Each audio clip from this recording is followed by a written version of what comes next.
கிறிஸ்துவுக்குள் பிரியமானவர்களே, இந்த புதிய ஆண்டின் முதல் நாளில் உங்களை சந்திப்பதில் மிகுந்த மகிழ்ச்சி அடைகிறோம்.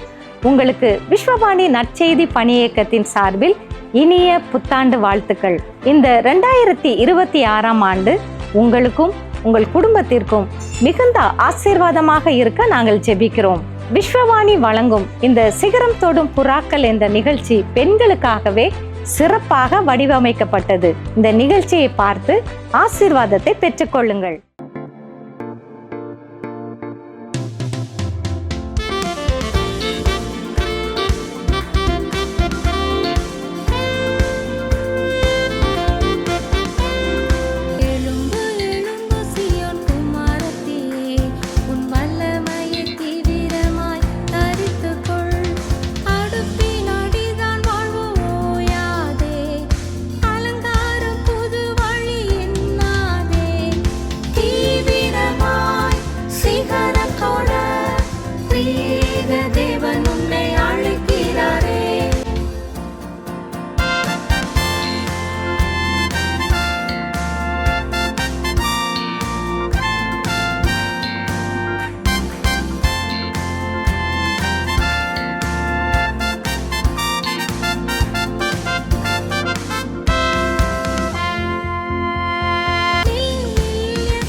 பிரியமானவர்களே, வேதம் அறிவோம் பகுதியில் நாம் யானை குறித்து பார்க்க இருக்கிறோம்.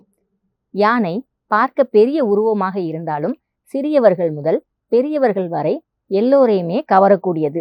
ஆண்டவரது படைப்பில் அனைத்து உயிரினங்களும் பல சிறப்பான பண்புகளை கொண்டிருக்கின்றது. அல்லேலூயா. அதில் புத்திசாலித்தனமான விலங்காக யானை கருதப்படுகிறது. நிலத்தில் வாழும் மிகப்பெரிய பாலூட்டி விலங்கு யானை. அதிக ஞானமும் ஞாபக சக்தியும் கொண்டது. காட்டிலிருந்து பிடிக்கப்பட்ட யானையை கட்டுப்படுத்தவும் பயிற்சிவிக்கவும் யானை பாகன்கள், சங்கிலிகள், அங்குசம் போன்ற கருவிகளை பயன்படுத்தி பழக்கப்படுத்துகின்றனர். யானைகள் பழங்காலங்களில் போக்குவரத்திற்கு, கட்டுமான பணிகளுக்கு, கனமான பொருட்களை இழுப்பதற்கு, தூக்குவதற்கு, போர்களுக்கு, தீயை அணைப்பதற்கு, சர்க்கஸில் வேடிக்கை காட்டுவதற்கு, சுற்றுலா தலங்களில் சவாரி செய்வதற்கு என்று பல விதங்களில் பயன்படுத்தப்பட்டது. யானையின் 4 கால்களும் பஞ்சு மூட்டை போன்றும் தூண்கள் போன்றும் இருக்கிறதினால் சத்தமில்லாமல் நடக்கும். கால்களை பயன்படுத்தி கேட்கவும் முடியும். யானைகளால் மலையில் ஏறவும் இறங்கவும் முடியும். ஆழமான நீர்நிலைகளில் நீந்தவும் முடியும். யானையின் தோல் சூரிய ஒளியை தாங்கும் தன்மை இல்லாததினால் உடல் மீது மணலை அள்ளி போட்டுக்கொள்கிறது. இதனால் சூரிய வெப்பத்தில் இருந்தும் பூச்சிக்கடியிலிருந்தும் ஒட்டுண்ணிகளிடமிருந்தும் காத்துக்கொள்கிறது. யானையின் பற்கள் 6 முறை விழுந்து முளைக்கும் சிறப்பு தன்மை கொண்டிருக்கிறது. யானை இருந்தாலும் 1000 பொன், இறந்தாலும் 1000 பொன். இறந்த யானையின் தோலானது பெல்ட், சூட்கேஸ், குடை, பூட்ஸ், பைகள் தயாரிக்க பயன்படுகிறது. யானையின் தோலை எரித்த சாம்பல் லூகோடர்மா என்னும் வெண்புள்ளி நோயையும் முகப்பருவையும் குணமாக்குகிறது. யானையின் வாலில் உள்ள முடியிலிருந்து மோதிரங்கள், வளையல்கள் செய்யப்படுகின்றது. கேரளாவில் இவற்றை அணிவது மங்களகரமானதாக கருதப்படுகிறது. யானையின் பெரிய தடிமனான நகங்களில் இருந்து கத்தி கைப்பிடிகள், பட்டன்கள், கரண்டிகள், தட்டுகள் செய்யப்படுகின்றது. யானையின் சதை ஆப்பிரிக்கா, ஆசியா, பர்மா, நாகாலாந்து மற்றும் சீனாவின் பழங்குடியினரால் உண்ணப்படுகிறது. இறைச்சி சமைத்து பயன்படுத்தப்படுகிறது.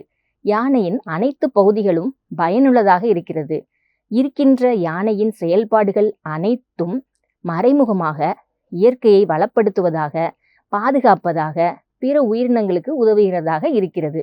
யானை காடுகளின் விவசாயி என்று போற்றப்படுகிறது. யானையின் சாணத்தின் மூலம் விதைகள் காடுகளில் அதிக அளவில் பரவி காடுகளின் செழிப்பிற்கு காரணமாகிறது. யானையின் சாணம் காட்டு பன்றிகளுக்கு, கீரி பிள்ளைகளுக்கு, புழு பூச்சிகளுக்கு, வண்டுகளுக்கு, பறவைகளுக்கு, இன்னும் லட்சக்கணக்கான உயிரினங்களுக்கு உணவாக இருக்கிறது. யானையின் சாணம் காய்ந்து மக்கிய பிறகு இயற்கை ஊட்டச்சத்துக்கள் நிறைந்த உரமாக பயன்படுகிறது. பல நோய்களுக்கு மருந்தாகவும் இருக்கிறது. அடர்த்தியான காடுகளில் யானைகள் மரக்கொப்புகளை உடைத்து விடுகிறதினால் புதிய செடிகள் முளைப்பதற்கும் பூஞ்சை கிருமி உண்டாகாதவாறு தடுப்பதற்கும் சூரிய ஒளி காடுகளில் விழுகிறது. வேத புத்தகத்தில் யானை தந்தம் என்று சுமார் 13 முறை பயன்படுத்தப்பட்டுள்ளது. ஆங்கிலத்தில் ஐவோரி என்று அழைக்கப்படக்கூடிய யானை தந்தங்களை கிரேக்க வார்த்தையில் எலிபஸ் என்று சொல்வார்கள். காலப்போக்கில் ஆங்கிலத்தில் எலிஃபண்ட் என்று உருவானது. சங்கீதம் 45ஆம் அதிகாரம் 8ஆம் வசனத்தின் முன்பகுதியில் தந்தத்தினால் செய்த அரமனைகளில் இருந்து புறப்படுகையில் என்று தாவீது ராஜா தேவனை குறித்து பாடின கவிதையில் குறிப்பிடுகிறார். 2 நாளாகமம் 9ஆம் அதிகாரம் 21ஆம் வசனத்தில் சாலமோன் ராஜாவின் கப்பல்கள் ஈராமின் வேலைக்காரருடன் தர்ஷீஷ்க்கு போய் வரும். தர்ஷீஷின் கப்பல்கள் 3 வருஷத்துக்கு ஒரு தரம் பொன்னையும் வெள்ளியையும் யானை தந்தங்களையும் குரங்குகளையும் மயில்களையும் கொண்டு வரும். சாலமோன் ராஜா தந்தத்தினால் ஒரு பெரிய சிங்காசனத்தையும் செய்வித்தார். யானையின் மேல் தாடையிலிருந்து நீண்டு வரும் 2 பெரிய பற்கள் தான் தந்தங்கள். யானை தந்தங்கள் சிற்பங்கள், நகைகள், சீப்புகள், கத்திகள், சடங்கு பொருட்கள், நினைவு சின்னங்கள், அலங்கார பொருட்கள் செய்வதற்கும், பியானோக்களில் கீபோர்ட் செய்வதற்கும், நாகஸ்வரம், புல்லாங்குழல், ஹார்மோனியம் போன்ற காற்று வாத்திய கருவிகள் செய்வதற்கும், செயற்கை பந்துகள் இல்லாத காலத்தில் பில்லியர்ட் பந்து செய்வதற்கும் பயன்படுத்தப்பட்டது. பிரியமானவர்களே, யானை என்றால் நமக்கு உடனே நினைவிற்கு வருவது தும்பிக்கைதான். நன்கு வளர்ந்த மனித உடலில் அதிகபட்சமாக 600 முதல் 850 தசைகள் வரை இருக்கும். யானையினுடைய தும்பிக்கையில் மட்டுமே சுமார் 40,000 தசைகள் இருக்கிறதினால் யானை தும்பிக்கையை பயன்படுத்தி அதிகபட்சம் 350 கிலோ எடையை அசால்ட்டாக தூக்குகிறது. தும்பிக்கையில் வரும் வாசனையினால் சுமார் 20 கிலோமீட்டர் வரை உள்ள நீர்நிலைகளையும் உணவுகளையும் கண்டறியும் திறன் பெற்றிருக்கிறது. பிரியமானவர்களே, யானை சிங்கம் புலி கூட நெருங்க முடியாத வலிமை கொண்டது. ஆபகுக் 3ஆம் அதிகாரம் 19ஆம் வசனம் முன்பகுதியில் ஆண்டவராகிய கர்த்தர் என் பலன் என்று சொல்லப்பட்டிருக்கிறது. ஆண்டவர் நமது பலனாக இருக்கும்போது எதுவும் நம்மை நெருங்க முடியாது. யானையில் மிக முக்கிய சிறப்பாக தும்பிக்கையும் தந்தங்களும் காணப்படுகிறது போல பரிசுத்தவான்களுக்கு கிறிஸ்துவானவர் மகிமையின் நம்பிக்கையாக உங்களுக்குள் இருப்பதே அந்த ரகசியம் என்று பவுல் குறிப்பிடுகிறார். பிரியமானவர்களே, கிறிஸ்துவானவர் நமக்குள் மகிமையின் நம்பிக்கையாகவும் ஆண்டவர் நமது பலனாகவும் இருப்பாராக. ஆமேன். பிரியமானவர்களே, உங்க எல்லாருக்கும் என்னுடைய புத்தாண்டு வாழ்த்துக்கள். இந்த வருஷத்துல ஒவ்வொரு நாளும் உங்களுக்கு ஒரு ஆசீர்வாதமான நாளாக மாறட்டும். இந்த வருஷத்துக்குள்ள நீங்க பிரவேசிக்கும் பொழுது அடிக்கடி நினைக்கலாம், ஐயோ போன வருஷம் எனக்கு இந்த ஆப்பர்ச்சுனிட்டிஸ்லாம் நான் விட்டுட்டேனே, எனக்கு மிஸ்ட் ஆப்பர்ச்சுனிட்டிஸ் ஆயிடுச்சு அப்படின்னு. ஆனால் இந்த புது வருஷத்துக்குள்ளே நீங்கள் கால் எடுத்து வைக்கும் பொழுது யோசித்துக்கோங்க, இது ஒரு புது வருஷம். இந்த வருஷத்தில் ஒவ்வொரு நாளும் ஒரு புது நாள். Every day is a day of opportunity. Missed opportunity நினைக்கிறதுக்கு பதிலா அடுத்த நாள், இந்த நாள் is a day of opportunity. அதே மாதிரி it is a day of hope. நமக்கு எத்தனை நாளைக்கு வர ஆண்டவர் நம்ம நாஸ்தியில் சுவாஸ்தம் கொடுத்துருக்காரோ அந்த ஒவ்வொரு நாளும் நமக்கு it is a day of opportunity, it is a day of hope. அதனால அதுக்கு தேங்க்ஃபுல்லாக இருந்து நம்ம முன்னால் போகும் பொழுது நம்மளுடைய திங்கிங், நம்மளுடைய அப்ரோச் எல்லாமே பாசிட்டிவாக மாறும். ஸோ அந்த தாட்டை மனசில் வச்சுக்கோங்க இந்த வருஷத்துக்கு. அதுக்கப்புறம் ஒரு ட்ரீம் வச்சுக்கோங்க. ட்ரீம்னா நமக்கு 10 வருஷம் கழித்து இதான் இப்படி இருந்தால் இது என்னுடைய ட்ரீம் அப்படின்னு நீங்கள் யோசிக்கலாம். சிலருக்கு 10 வருஷம் ரொம்ப தூரமாக தெரியலாம். அப்போது 5 வருஷம் கழித்து நான் இப்படி இருக்கணும்னு நினைக்கிறேன் அப்படின்னு ஒரு ட்ரீம் இருக்கலாம். சிலருக்கு அது கூட ரொம்ப தூரமாக தெரியலாம். அப்போ 1 மாதத்தில் என்னுடைய வாழ்க்கை இப்படி இருந்தால் நல்லாயிருக்கும், இல்லைன்னா நான் அடுத்த வாரம் இல்லைனா அடுத்த நாளுக்கு சின்ன கோல்ஸ், சின்ன ட்ரீம்ஸ் இருந்தால் கூட பரவாயில்ல. ஆனால் ஹாவ் அ ஃப்யூச்சர் ஃபோக்கஸ், ஒரு விஷன் உங்களுடைய ஃப்யூச்சருக்கு. அந்த விஷன் இருக்கும்போது அது உங்களுக்கு ஒரு லைட் ஹவுஸ் மாதிரி பார்த்துக்கோங்க. கடலில் போகிற படகுக்கு எவ்வளவு தான் ஒரு புயல் வந்தாலும் ஒரு வெளிச்சம், ஒரு லைட் ஹவுஸ் தெரிஞ்சதுன்னா உங்களுக்கு எந்த டைரக்ஷனில் போகணும்னு அந்த டைரக்ஷன் கிடைக்கும். அதனால ஒரு ட்ரீமை வைக்கிறது வந்து உங்கள் லைஃப்க்கு ஒரு டைரக்ஷன் கொடுக்கும். அதனால ஒரு ட்ரீமை இந்த வருஷத்துக்கு நீங்கள் வச்சுக்கோங்க. நமக்கு அந்த ட்ரீம்க்கு பக்கத்தில் போகணுன்னா தைரியம் வேணும். ஏன்னா வாழ்க்கையில் புயல் வரும் பொழுது நான் தனியாக இல்லை, ஏன் கூட ஒருத்தங்க இருக்கிறாங்கங்கிறது சென்ஸ் இருக்கும் பொழுது நமக்கு சேஃப்டி இருக்கும், ஒரு சென்ஸ் ஆஃப் சேஃப்டி, ஒரு ப்ரொடெக்டட் ஃபீலிங் இருக்கும். அப்போது நம்ம வந்து உலகத்தை போய் எக்ஸ்ப்ளோர் பண்ணுறது, நம்ம ஆப்பர்ச்சுனிட்டிஸை எக்ஸ்ப்ளோர் பண்ணுறது தைரியமாக பண்ணுவோம். அதனால இந்த வருஷத்தில் உங்களுக்கு ஒரு சேஃப் பேஸ், இந்த சேஃப் பேஸ் வந்து செக்யூரிட்டி, சர்க்கிள் ஆஃப் செக்யூரிட்டின்னு சொல்லுவாங்க, இல்லைன்னா செக்யூர் பேஸ் அப்படின்னு சொல்லுவாங்க சைக்காலஜியில். அதோடைய அர்த்தம் என்னென்னா, சின்ன குழந்தைங்களுக்கு அவங்களுடைய தாய் வந்து சேஃப் பேஸாக இருக்கணும். அந்த மாதிரி ஒரு நல்ல சேஃப் ரிலேஷன்ஷிப் தாய் கூட இருக்கும் பொழுது அந்த குழந்தை வந்து வெளியே போய் தாயை விட்டுட்டு கொஞ்சம் தூரம் போய் விளையாடுறதுக்கு தைரியம் இருக்கும் அந்த குழந்தைக்கு. இப்போ ஒரு குழந்தை தாய் கூட சேஃபாக ஃபீல் பண்ணலைன்னா அது போய் வேர்ல்டை எக்ஸ்ப்ளோர் பண்ணாது, மற்றவங்க கூட இருக்கிற ரிலேஷன்ஷிப்ஸை எக்ஸ்ப்ளோர் பண்ணாது. இது வந்து சின்ன குழந்தைகளுக்கு மட்டும் இல்லை, நம்மளுடைய லைஃப்லேயும் அது வந்து ஒரு ட்ரூத் பார்த்துக்கோங்க. நம்மளுடைய லைஃப்லேயும் நமக்கு ஒரு சேஃபான ரிலேஷன்ஷிப் இருக்கும் பொழுது நம்ம வந்து தைரியத்தோடு உலகத்துக்குள்ளே போவோம். அந்த சேஃபான ரிலேஷன்ஷிப் சிலவில் நம்ம ஸ்பௌசஸாக இருக்கலாம், இல்லைன்னா நம்ம பெற்றோராக இருக்கலாம், இல்லைன்னா நம்ம ஃப்ரெண்ட்ஸாக இருக்கலாம். எல்லாத்துக்கும் மேலாக உங்களுக்கு இருக்கிற சேஃபான பேஸ் வந்து ஆண்டவர். இப்போ ஆண்டவர் கூட உங்கள் ரிலேஷன்ஷிப்பை நல்லா பாதுகாத்து அதை நர்ச்சர் பண்ணி நீங்கள் வளர்த்தீங்கன்னா, அதாவது எவ்ரிடே நீங்கள் மார்னிங் எழுந்த உடனே இல்லைன்னா நைட் தூங்குறதுக்கு முன்னால் அதுக்கு நடுவுலையும் என்னென்ன டைம் கிடைக்குதோ நீங்கள் இயேசு சாமி கூட பேசுங்க. உங்களுடைய தாட்ஸ் அவருக்கு சொல்லுங்கள், என் மனசில் இதெல்லாம் இருக்குது அப்படின்னு. உங்களுடைய ட்ரீம்ஸ் அவருக்கு சொல்லுங்கள். அவர் உங்கள்கிட்ட என்ன பேசுகிறாருங்கிறத கேளுங்க. அமைதியாக இருந்து அவருடைய சத்தத்துக்கு செவி கொடுங்க. இப்போ உங்களுடைய ரிலேஷன்ஷிப் அவர் கூட நீங்கள் ஸ்ட்ரென்தன் பண்ணும் பொழுது அவர் வந்து உங்களுக்கு சேஃப் பேஸ் ஆகிறார். அந்த சேஃப் பேஸை நீங்கள் யூட்டிலைஸ் பண்ணும் பொழுது உங்களுக்கு இந்த உலகத்துக்குள்ளே என்ன வந்தாலும் பரவாயில்ல, என்னுடைய ஆண்டவர் என்னோட கூட இருக்கிற அந்த தைரியத்தோடு நீங்கள் இந்த உலகத்துக்குள்ளே போவீங்க. அப்போ உங்களுக்கு என்னென்னலாம் ஆப்பர்ச்சுனிட்டிஸ் வருதோ அதை நீங்கள் எக்ஸ்ப்ளோர் பண்ண முடியும். ஆப்பர்ச்சுனிட்டிஸ் சில வேளை கண்ணில் படாமல் இருந்தாலும் கூட உங்கள் கண்களை திறந்து நீங்கள் அதை பார்க்க முடியும். ஆப்பர்ச்சுனிட்டிஸ் இல்லாத மாதிரி தெரிய நேரங்களில் ஆப்பர்ச்சுனிட்டிஸ் தைரியத்தோட க்ரியேட் பண்ண முடியும். அதனால உங்களுடைய சேஃப் பேஸ் வந்து ஆண்டவரோட கூட உங்களுக்கு இருக்கிற ரிலேஷன்ஷிப்பை நல்லா அதை ஸ்ட்ரென்தன் பண்ணி அதுக்கு டைம் ஸ்பெண்ட் பண்ணி அதை நல்லா வளர்த்து கொள்ளுங்க. மற்ற ரிலேஷன்ஷிப்ஸையும் காட் பண்ணிக்கோங்க. ஸோ இன்றைக்கு உங்களுக்கு இந்த நியூ இயருக்கு 3 தாட்ஸ். ஒன்று, every day is a day of opportunity, every day is a day of hope. Have a dream. Establish your safe base, your secure base in your relationship with God. ஜெபம் பண்ணுவோமா? அன்புள்ள ஆண்டவரே, இந்த வருஷத்தில் கர்த்தாவே நாங்கள் பிரவேசிக்கும் பொழுது ஆண்டவரே இந்த வருஷத்தை உம்முடைய கரங்களில் ஒப்படைக்கிறோம் ஐயா. எங்களுக்கு இந்த வருஷத்தில் என்ன காத்திருப்பது என்று தெரியவில்லை ஆண்டவரே. ஆனால் இந்த வருஷம் உம்முடைய கரங்களில் இருக்கிறது கர்த்தாவே. இந்த வருஷத்தின் ஒவ்வொரு நாளும் உம்முடைய கரங்களில் இருக்கிறது கர்த்தாவே.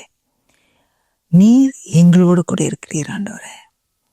அதனால் கர்த்தாவே நாங்கள் ஒவ்வொரு நாளும் இந்த வருஷத்தில் கால் எடுத்து வைக்கும் பொழுது உம்முடைய கரத்தை பிடித்து தைரியத்தோடு ஆண்டவரே உம்முடைய முகத்தை பார்த்து எங்களுக்கு அமைதியோடும் சந்தோஷத்தோடும் நாங்கள் செல்ல நீர் கிருபை தரும் ஆண்டவரே. எங்களையும் எங்களுடைய குடும்பங்களையும் நீர் ஆசீர்வதியும். எங்களோடு கூட நீர் வாரும். இயேசுவின் மூலம் ஜெபம் கேளும் ஜீவனுள்ள பிதாவே, ஆமென்.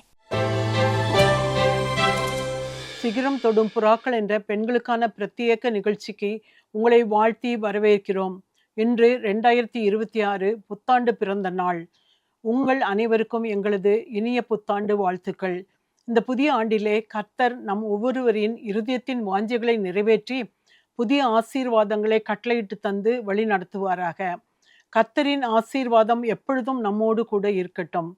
கடந்த வாரம் எலிசபெத்துவின் பெயரை குறித்தும் எலிசபெத்துவை குறித்தும் குடும்ப பின்னணி, எலிசபெத்து தெய்வீக பெண், பரிசுத்த ஆவியானவரால் நிரப்பப்பட்ட பெண், எலிசபெத்துவின் சிறப்புரிமை, எலிசபெத்துவும் சகரியாவும் எப்படிப்பட்ட பெற்றோர் என்ற 7 குறிப்புகளை அறிந்து கொண்டோம். 8ஆவதாக, எலிசபெத்து விசுவாசத்தோடு தேவ நேரத்திற்காக காத்திருந்தாள். எலிசபெத்து வயது சென்றவளாய் பிள்ளை இல்லாது இருந்தாலும் நீதிமானாயும் தேவ பக்தியுடனும் இருந்தாள். தெய்வீக தாமதம் என்பது மறுப்பு அல்ல. தேவன் நமது விசுவாச ஊழியத்தை காண்கிறவர். சூழ்நிலைகள் முடியாததாயினும் அது நமக்கு பொறுமையையும் விடாமுயற்சியையும் கற்றுத்தருகிறது. அற்புதமாக ஜெபம் கேட்கப்பட்டது. வெட்கம், வேதனை யாவும் ஆசீர்வாதமாக மாறியது. இயற்கை எப்படி இருப்பினும் அதனை மீறி செயல்படுவதுதான் தேவ வல்லமை. சரியான நேரத்தில் சரியான விதத்தில் செயல்படும். கர்த்தருடைய பிள்ளைகளுக்கு அது ஜெயத்தை கொண்டு வரும். தேவ நேரத்திற்காக காத்திருக்கும் போது கொடுத்த வாக்கு தத்தம் நிறைவேற நாம் முதலில் விசுவாசிக்க வேண்டும். பொறுமையை வளர்த்து கொள்ள வேண்டும். நம்பிக்கையை வலுப்படுத்த வேண்டும். தேவனோடு உள்ள உறவை வளர்த்து கொள்ள வேண்டும். ஆபிரகாமும் சாராளும் 25 வருடங்கள் ஈசாக்கிற்காக காத்திருந்தனர். யோசேப்பு ஆட்சி பொறுப்பில் அமரும் முன் 13 வருடங்கள் காத்திருக்க வேண்டியிருந்தது. தாவீது ராஜாவாக அபிஷேகம் செய்யப்பட்டிருந்தாலும் ஆட்சியில் அமரும் முன் 12 வருடங்கள் இன்னல்களை சகித்தார். அன்னாள் கர்த்தர் தன் கர்ப்பத்தை திறக்கும்படி ஒரு குழந்தைக்காக பல வருடங்கள் காத்திருந்தாள். இஸ்ரவேலர்கள் அடிமைத்தனத்தினின்று விடுதலை பெற 400 ஆண்டுகள் காத்திருந்தனர். மேசியா வருவார் என்றும் காத்திருந்தனர். காத்திருத்தலின் ஆசீர்வாதம். எசையா 30:18 ஆனாலும் உங்களுக்கு இறங்கும்படி கர்த்தர் காத்திருப்பார், உங்கள் மேல் மனதுருகும்படி எழுந்திருப்பார். கர்த்தர் நீதி செய்கிற தேவன், அவருக்கு காத்திருக்கிற அனைவரும் பாக்கியவான்கள் என்று கூறுகிறது. எசையா 40:31 கர்த்தருக்கு காத்திருக்கிறவர்களோ புது பலன் அடைந்து கழுகுகளைப் போல செட்டைகளை அடித்து எழும்புவார்கள். அவர்கள் ஓடினாலும் இளைப்படையார்கள், நடந்தாலும் சோர்ந்து போகார்கள் என்று கூறுகிறது. புலம்பல் 3:25 தமக்கு காத்திருக்கிறவர்களுக்கும் தம்மை தேடுகிற ஆத்துமாவுக்கும் கர்த்தர் நல்லவர் என்று கூறுகிறது. 9ஆவதாக எலிசபெத்துவின் அறிக்கையிடுதல். தேவ தூதனை சந்தித்த பின் மரியாள் எலிசபெத்துவை சந்திக்க தீவிரமாய் போனாள். தான் வருவதாக எலிசபெத்திற்கு அறிவிக்கவில்லை. முதலாவதாக சகரியாவின் வீட்டிற்குள் மரியாள் பிரவேசித்து வாழ்த்திய போது ஆவியானவர் மரியாளின் கர்ப்பத்தை மாத்திரமல்ல, கருவில் இருந்த இயேசுவை ஆண்டவராக கண்டுகொள்ள எலிசபெத்திற்கு கிருபை தந்தார். 2ஆவதாக எலிசபெத்து மரியாளின் வாழ்த்துதல் கேட்ட பொழுது அவளுடைய வயிற்றில் இருந்த பிள்ளை களிப்பாய் துள்ளிற்று. தாய் தனது குழந்தையின் அசைவுகளை உணர முடியும், ஆனால் குழந்தையின் உணர்வுகளை அறிய முடியாது. இது பரிசுத்த ஆவியினால் வெளிப்படுத்தப்பட்டது.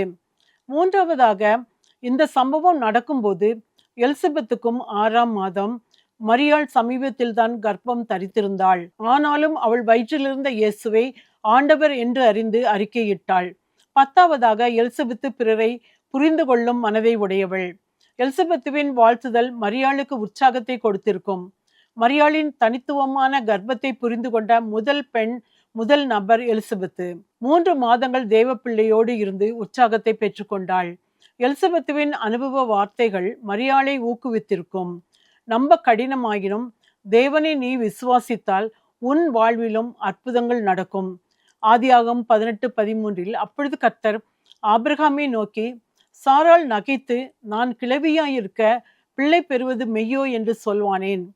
ஆதியாகமம் 21:2 ஆபிரகாம் முதிர் வயதாயிருக்கையில் சாராள் கர்ப்பவதியாகி தேவன் குறித்திருந்த காலத்திலே அவனுக்கு ஒரு குமாரனை பெற்றாள். 20 வருடங்கள் ரெபெக்காள் பிள்ளை இல்லாதிருந்தாள். 4 பிள்ளைகளை பெற்ற லேயாள் பிள்ளை பேறு நின்று போன பின் 3 பிள்ளைகளையும், சில்பாள் 2 பிள்ளைகளையும் பெறும் வரை ராகேலுக்கு பிள்ளைகள் இல்லை. அதன் பின் தேவன் யோசேப்பை ராகேலுக்கு கொடுத்தார். அன்னாளின் அடைபட்ட கர்ப்பத்தை தேவன் திறந்து சாமுவேலை கொடுத்தார். நீயும் நம்பிக்கையோடு இருந்து தேவன் குறித்த நேரத்தில் தேவ ஆசீர்வாதங்களை பெற்று துதி. உலகில் உள்ள எல்லா மனிதரும் இயேசுவை அறிய வேண்டும் என்பதே தேவனின் முதன்மையான விருப்பம். இதில் பெண்களும் பங்கு பெற வேண்டும் என்பது தேவனின் திட்டம். இத்திட்டத்தில் எலிசபெத்தும் மரியாளும் பங்கு பெற்றனர். உயிர்த்தெழுந்த ஆண்டவரை முதலாக அறிவித்ததும் பெண்தான். தங்களது அடையாளத்தை இயேசுவில் காணக்கூடியவர்கள் சமாதான புறாக்கள். அவர்கள் எவருக்காயினும் எந்நேரத்திலும் எவ்விடத்திலும் ஊழியம் செய்ய சித்தமாயிருப்பர். உன்னிடம் என்ன இருக்கிறது என்று பார், உனக்கு என்ன தெரியும் என்று பார், என்ன செய்ய முடியும் என்று பார். உனக்கு தெரியாததை பற்றியும் என்ன இல்லை, என்ன செய்ய முடியாது என்பதை குறித்தும் கவலைப்படாதே. என்ன செய்ய முடியுமோ அதை சந்தோஷமாக செய். உன்னிடம் இருப்பதை கொடு, நீ இருப்பதை போலவே இரு. உனக்கு தெரிந்ததை பகிர்ந்து கொடுத்து நீ வளர்வதை காண். 11வது, எலிசபெத்தும் சகரியாவும் நீதிமான்களாய் இருந்தனர். முதலாவது, அவர்கள் இருவரும் நீதிமான்களாய் வாழ்ந்தனர். பிள்ளை இல்லை என்றாலும் ஒருவரை விட்டு ஒருவர் பிரியவில்லை, இணைந்தே வாழ்ந்தனர். தேவனுக்கென்று கணவன் மனைவியாக அர்ப்பணிப்போடு வாழ்ந்தனர். இரண்டாவதாக, இருவரும் தேவனை தேடி அவர் முன்பாக வந்து அவரை பிரியப்படுத்தும்படி அவர் சொன்னபடி வாழ்ந்தனர். மூன்றாவது, தேவ கட்டளைகளையும் விதிமுறைகளையும் கடைபிடித்து வாழ்ந்தனர். தங்களது எண்ணங்களையும் மனதையும் நாவையும் நடத்தையையும் கட்டுப்பாட்டில் வைத்திருந்தனர். தாங்கள் செய்யும் எல்லாவற்றிலும் விடாமுயற்சியோடு தேவனை பிரியப்படுத்தும்படி நடந்து கொண்டனர். நான்காவதாக, யாரும் விரல் நீட்டி சொல்ல முடியாதபடி குற்றமற்றவர்களாய் வாழ்ந்து வந்தனர். தேவனுக்கும் மக்களுக்கும் முன்பாக நீதிமானாய் வாழ்ந்த போதிலும் பிரச்சனைகள் இல்லாமல் இல்லை. நம்மை போன்று பிரச்சனைகளை எதிர்கொள்ள வேண்டி வந்தது. அதன் மத்தியில் ஒரு வித்தியாசம் இருந்தது. தேவ பார்வையில் அவர்கள் நிமிர்ந்து நின்றனர். அதனால் பிரச்சனைகளை களைய தேவ பிரசன்னம் உதவியது. பிள்ளைகள் கர்த்தரிடமிருந்து கிடைக்கும் ஆசீர்வாதம். அந்நாட்களில் மனைவி பிள்ளை பெற முடியவில்லை என்றால் அல்லது விவாகரத்து செய்துவிட்டு மறுமணம் செய்து பிள்ளைகளை பெற்றுக்கொள்ளலாம். பிள்ளை இல்லாத பிரச்சனை பெரும் வேதனை என்றாலும் தேவனை விட்டும் ஆவிக்குரிய வாழ்க்கையை விட்டும் விலகாதிருந்தனர். 12வதாக, எலிசபெத்து பிள்ளை பெற்ற பின் முழுமையான சந்தோஷத்தை பெற்றுக்கொண்டாள். எலிசபெத்தும் சகரியாவும் தேவனால் பெரிதும் விரும்பப்பட்டவர்கள். எப்பொழுதும் எல்லாவற்றிற்கும் தேவ சமூகத்தை நாடியவர்கள். தேவனை ஆராதித்தனர், ஜெபித்தனர், பிறரை ஆராதிக்க ஜெபிக்க வழி நடத்தினர்.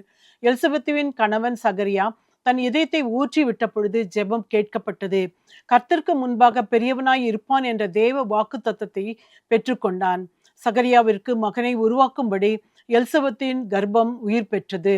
5 மாதங்கள் வெளிப்படாதிருந்தது ஏன் என்று பார்த்தால், நடந்தவற்றை கிரகித்து தேவனோடு தனித்திருக்கவும் பிள்ளையை வளர்க்க தன்னை தயார்படுத்தி கொள்ள அந்நாட்கள் அவளுக்கு அவசியமானதாய் இருந்திருக்கலாம்.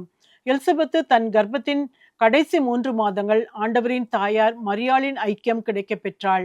நடந்த அற்புதத்தை பகிர்ந்து கொள்ளவும் சேர்ந்து ஜெபித்து துதிக்கவும் கிருபை பெற்றாள். என்ன ஒரு பாக்கியம், என்ன ஒரு மேன்மை! இருவருக்கும் ஒரே மாதிரியான சூழ்நிலை. இருவரு சரீரத்திலும் தேவாதி தேவன் செயல்பட்டார். இருவரிலும் அற்புதம் நிகழ்ந்தது. எலிசபெத்து தேவனுடைய பிள்ளையாக தேவனுக்கு கீழ்ப்படிந்து வாழ்ந்ததால் ஆண்டவர் அவளை தனது பிரசன்னத்தினாலும் ஆவியினாலும் நிறைத்து அவளை உபயோகப்படுத்தியதன் மூலம் சிகரம் தொட்டாள். ஒரு பிள்ளையிடம் பெற்றோர் என்ன எதிர்பார்க்கிறார்களோ யோவான் அதனை செய்தான். தன் வாழ்க்கை மூலம் பெற்றோரை மகிழச் செய்தான். பெற்றோருக்கும் சமுதாயத்திற்கும் சந்தோஷத்தை கொண்டு வந்தான். மதுவினால் தன்னை கரைப்படுத்தி கொள்ளாது தீய காரியங்களுக்கு தன்னை விலக்கி காத்து கொண்டான். தாயின் கர்ப்பத்தில் இருக்கும் போதே பரிசுத்த ஆவியினால் நிரப்பப்பட்டிருந்த யோவான் தீர்க்கதரிசியாய் அநேகரை தேவனண்டை திருப்பினான். கர்த்தருக்கு வழியை ஆயத்தப்படுத்துகிறவனாய் இருந்து பெற்றோருக்கு சந்தோஷத்தை கொடுத்தான்.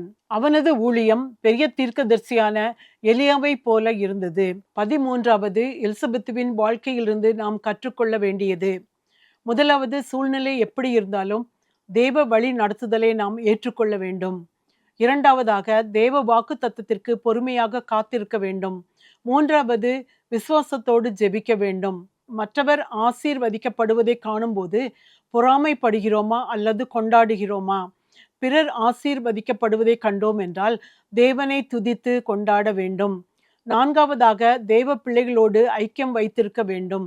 ஐந்தாவதாக, தேவனோடு நேரம் செலவழித்து ஆலோசனைகளை பெற்று வாழ்வில் முன் சென்றால் நாமும் சிகரம் தொடலாம். எலிசபெத்தின் வாழ்க்கையிலிருந்து நாம் 13 குறிப்புகளை அறிந்து கொள்ள தேவன் கிருபை செய்தார். தொடர்ந்து வியாழன் அன்று இரவு 8 மணிக்கு நம்பிக்கை டிவியை காண தவறாதீர்கள். ஜெபிப்போம். எங்களை அதிகமாய் நேசிக்கும் எங்கள் அன்பின் ஆண்டவரே, இந்த நாளுக்காக நன்றி செலுத்துகிறோம். எலிசபெத்தை குறித்து இக்கிறிஸ்துமஸ் நாட்களில் தியானிக்க கிருபை செய்தீர். எலிசபெத்தை போன்று தெய்வீக பெண்ணாய் வாழ அருள் தாரும். எங்களது தேவைகளை சந்திக்க விசுவாசத்தோடு உம் பாதத்தில் உம் நேரத்திற்காய் காத்திருக்கும்படி கிருபை பாராட்டும். மற்றவர்களை புரிந்து கொள்ளவும் எலிசபெத்தை போன்று பிள்ளைகளை வளர்க்கும்படி ஞானம் கிருபைகளை தந்து கரம்பற்றி வழிநடத்தும். இயேசுவின் மூலம் ஜெபங்களும் பிதாவே, ஆமேன். விஸ்வவாணி என்பது இந்தியாவில் அறியப்படாத இடங்களில் நற்செய்தியை அறிவித்து தாழ்ந்து கிடக்கும் சமுதாய மக்கள் சமுதாயத்தில் உயர்ந்த நிலையை அடைவதற்கான அனைத்து கட்டமைப்புகளையும் ஏற்படுத்தி தரும் ஓர் மக்கள் இயக்கம். குடி, விபச்சாரம் என மனிதர்களை அழித்தொழிக்கும் பாவங்களிலிருந்து அவர்கள் நிலையான விடுதலையை பெற்றுக்கொள்வதற்கான வழிமுறைகளை அறிவித்து கல்வி அறிவு புகட்டி கைத்தொழில்களை கற்பித்து சமுதாயத்தின் சக மனிதர்களைப் போல அவர்களும் தலை நிமிர்ந்து வாழ வழி செய்யும் ஓர் அன்பின் ஐக்கியம். ஒரு கிராமத்தை பொறுப்படுத்து மாதந்தோறும் 4000 ரூபாய் அன்பின் ஈகையாக கொடுப்பதின் மூலம் ஓர் சமுதாயம் நம் கண்முன்னே மலர்வதை நீங்கள் பார்க்க முடியும். அவர்கள் ஆராதிக்கவும் தங்கள் சமுதாய மறுமலர்ச்சிக்கான திட்டங்களை தீட்டவும் ஓர் ஆராதனை கூடத்தை ஏற்படுத்தி தருவதற்கு எங்களை நீங்கள் தொடர்பு கொள்ளலாம். சிறுவர்களுக்கான கல்வி செலவை ஒவ்வொரு மாதமும் ரூபாய் 1500 கொடுப்பதின் மூலம் பொறுப்பெடுக்கலாம். இந்திய தேசத்தின் வலிமையான கிராமங்களை உருவாக்க, அடிமைத்தனங்கள் இல்லாத சமுதாயத்தை கட்டமைக்க அன்பின் இதயங்களாக நாம் ஒன்று சேர்ந்து உழைப்போம். ஆண்டவர் உங்களை ஆசீர்வதிக்கட்டும். கூடுதல் தகவல்களுக்கும் அன்பின் தொடர்புகளுக்கும் நீங்கள் தொடர்பு கொள்ள வேண்டிய தொலைபேசி எண்கள் திரையில் காண்பிக்கப்படுகின்றன. உங்கள் அன்பின் ஈகைகளை ஆன்லைன் பரிவர்த்தனை மூலம் செலுத்த வங்கி கணக்கு எண்களும் கீழே தரப்படுகின்றன. பிரத்யேகமாக தரப்பட்டிருக்கும் QR கோடையும் நீங்கள் ஸ்கேன் பண்ணிக் கொள்ளலாம். உங்கள் ஜெபங்களாலும் ஈகைகளாலும் இந்தியாவை ஆசீர்வதிக்கும் உங்களை ஆண்டவர் அளவில்லாமல் ஆசீர்வதிப்பாராக.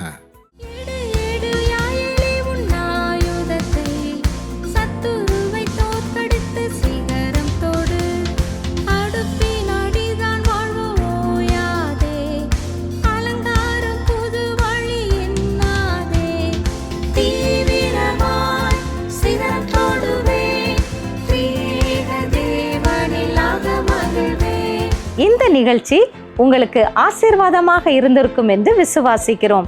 நீங்கள் பெற்ற ஆசீர்வாதங்களையும் உங்கள் ஜெப தேவைகளையும் திரையில் காணும் எண்கள் மூலம் எங்களுக்கு தெரியப்படுத்துங்கள். மறுபடியும் உங்கள் அனைவருக்கும் எங்கள் அன்பான புத்தாண்டு வாழ்த்துக்கள். ஆண்டவர் தாமே உங்களை ஆசீர்வதிப்பாராக.